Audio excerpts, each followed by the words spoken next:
Ahoy hoy friends and enemies, today I'm gonna tell you why I think a comic book based on The Legend of Zelda is a cool idea that I really want to happen. And yes, I am aware of the manga, and yes, I am aware of the Valiant comics from the 80s. Stop typing your comments. I will address them. Jeez, we clear on that? Okay, good. The Legend of Zelda is a game franchise that has been near and dear to my heart ever since I first started playing video games. I would even go so far as to say it's better than Mario, although that's not saying much, since these are completely different genres. The only thing they have in common is that Nintendo owns them. And in recent years, Nintendo has been trying to branch out their IPs into interesting new places. We had a new Mario movie, to hide the embarrassment of the original one. Another new Mario movie, which reportedly wasn't as good, but also had Star Fox in it for some reason, and a forthcoming live-action Zelda movie. I was always of the opinion that The Legend of Zelda would work better in a serialized and animated format, which has actually happened before, but I'm getting ahead of myself. The Zelda games aren't exactly known for their lore, or rather, they have lore, some pretty fantastical stuff, but they don't really focus on it any more than they have to. Pretty much every single game exists in a bubble, so much so that the official Zelda timeline was more or less an afterthought that Nintendo can dismiss and revise at their own whims. I'll be in the cold, cold ground before I recognize Link's Awakening happening before the Oracle games.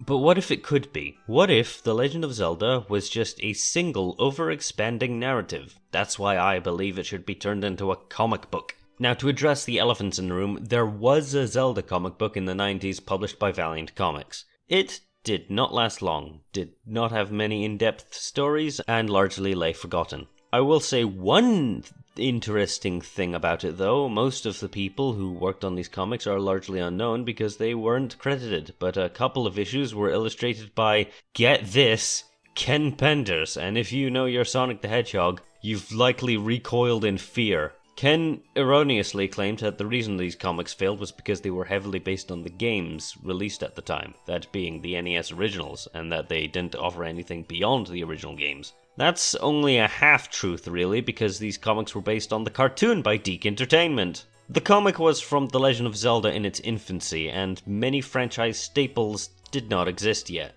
They do exist now, but he is partially right in that they could have used more originality in concepts and characters to explore. But again, if you know Ken Penders, probably for the best he wasn't allowed to.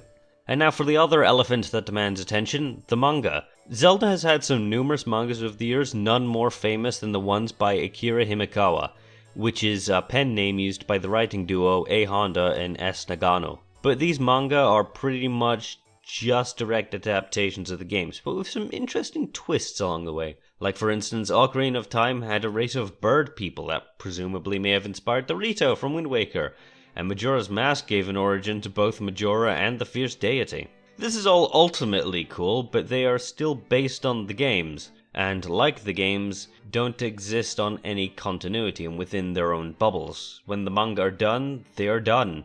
Comics build on what came before and continue for long periods of time, assuming they sell well enough. And by explaining the print media that has come before, I can more thoroughly explain what I would want to see in a comic. A narrative which can progress and escalate and takes inspiration from the source material, but unafraid to take it in new and interesting ways. Allow me to present a synopsis that I've devised, constructed entirely out of reinterpreted aspects from the original games. The story would follow Princess Zelda, that goes without saying, she is the title character after all, as she is deposed from power, but unlike the games where she is deposed by some evil entity, she is deposed by family. Did you know that in the Zelda 2 Adventures of Link instruction manual, Zelda has a brother? The Prince of Hyrule, who was so angry from only receiving a portion of the Triforce, he made a bargain with an evil sorcerer that put his sister in a coma.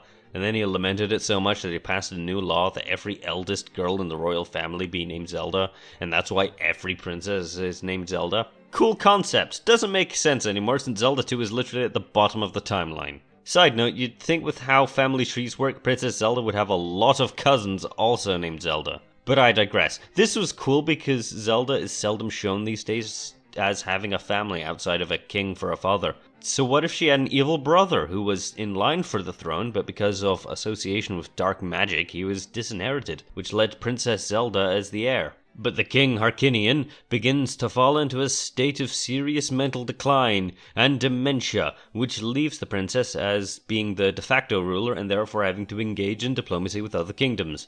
And her brother, the prince, uses this opportunity to usurp her and make an evil pact with a major villain. And so, surviving an ambush meant to take her life while she's out of the castle, she retreats into a magic forest where she is discovered by the mythical forest-dwelling Kokiri children. But instead of Link being a child, he's a teenager, living in a forest of Peter Pan and the Lost Boys, sticking out like a sore thumb.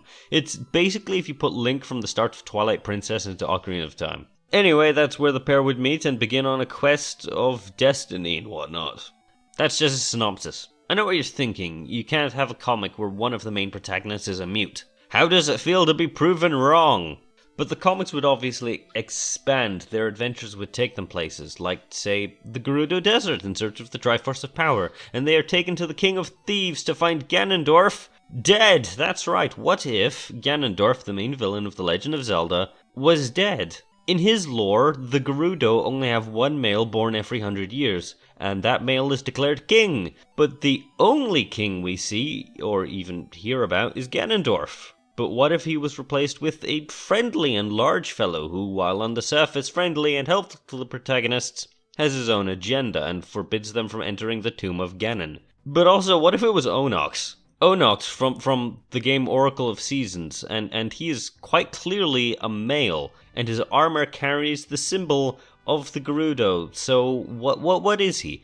Is he a mercenary or is he Gerudo? And if he's Gerudo, is he the king? Now you see what I mean about the franchise having lore that they scarcely delve into. And that's just people. What about the gods, spirits, and in-universe mythologies that can be reinterpreted to form a new narrative? The franchise has some awesome races too. The Zora are a personal favorite lore-wise, had been separated between two different races of Zora, Sea and River, and while they had sometimes appeared within the same game, lore implications about them weren't even brought up until Echoes of Wisdom a mere 2 years ago by this video's reckoning.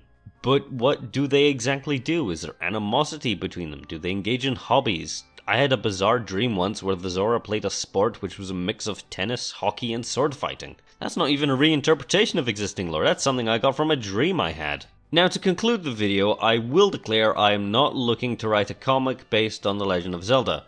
Unless offered, Nintendo call me. I just wanted to convey why I think it's possible. A comic with an original narrative shouldn't step on the toes of the forthcoming movie, which I will totally watch if it is a 10 out of 10 masterclass in mute storytelling, or if it's a 2 out of 10 disaster fest, the likes of which haven't been seen since the 1993 Bob Hoskins Mario movie. Anything that is in between is too boring. Furthermore, it's a really good time for licensed comic books, at least the ones I'm reading. I love the Image Comics run of Transformers, and Sonic the Hedgehog had a comic book run that lasted 24 years. Granted, the quality was way all over the place, but they combined and reinvented that franchise's lore in interesting ways, like I'm proposing here and now with Zelda. As for who should take this undertaking, I do not know. Dark Horse seems to have the rights for Zelda art books and Hyrule Historia, so probably them? And for illustrations, well, this is just my biases talking, but imagine the visceral fight scenes from Daniel Warren Johnson's Beta Ray Bill comics being done with Link and a Moblin. That would kick some serious ass. Okay, now it's the end of the video. I've explained my reasoning, so now feel free to go into the comments and tell me your own thoughts and ideas. Or tell me I'm wrong and stupid and that my opinion should be thrown into the Death Mountain volcano. I have already spoken my piece. It cannot be unspoken.